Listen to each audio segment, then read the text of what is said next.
sa ating lahat. Medyo late lang ako nakawin ng konti kasi may discussion kanina sa store.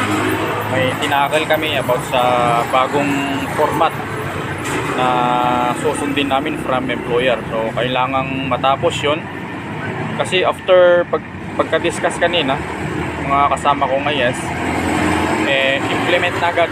So ngayon implemented na ngayon sa store, kaya hindi tayo nakapagbuhat ngayon.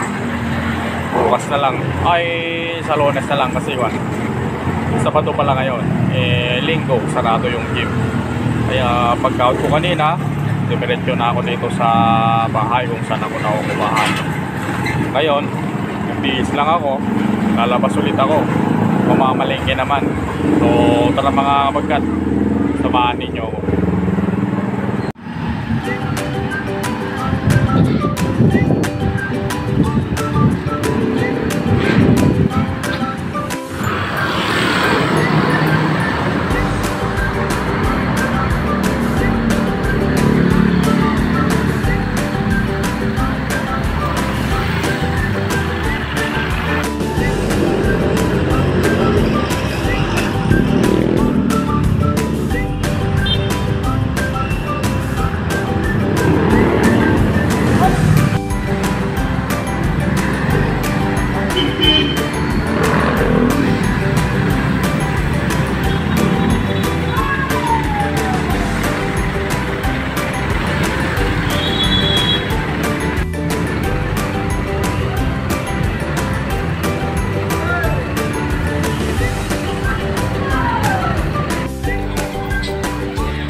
Na lang ang kunin natin mga kabagkat.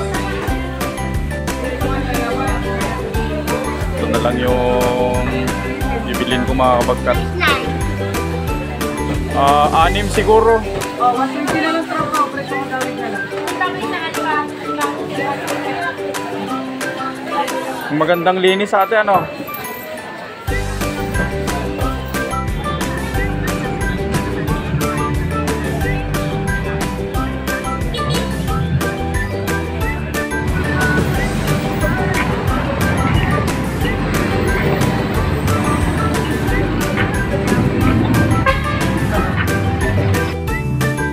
Ito na mga kabagkat ang lulutuin natin ngayon. Magpapaksiw tayo.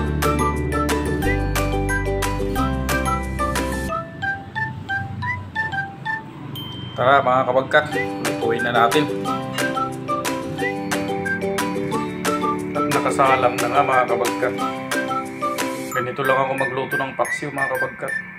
Yung mga rekado, sibuyas, bawang, and then luya nandun sa ibaba. Then yung mga magic sarap, buka, ayan, naghalo-halo ko na lahat, pati yung sili. And then pag kumulo yan, pwede na yan mga kabagkat. So takpan na natin mga kabagkat. Nilaw-nilaw na rin itong apoy ng gasol natin mga kabagkat. Ibig sabihin niya, malapit nang maubos yung karga ng gasol. Kumukulo na mga kabagkat. Ayun, no? Ang sarap naman. Tikman natin mga kabagkat.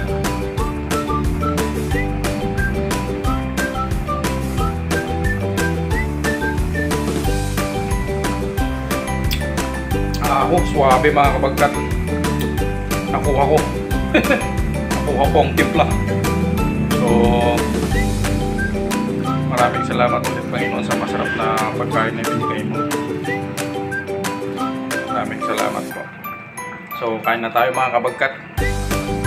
Salamat ulit sa panonood mga kabagkat. Lagi pong mag-iingat. God bless.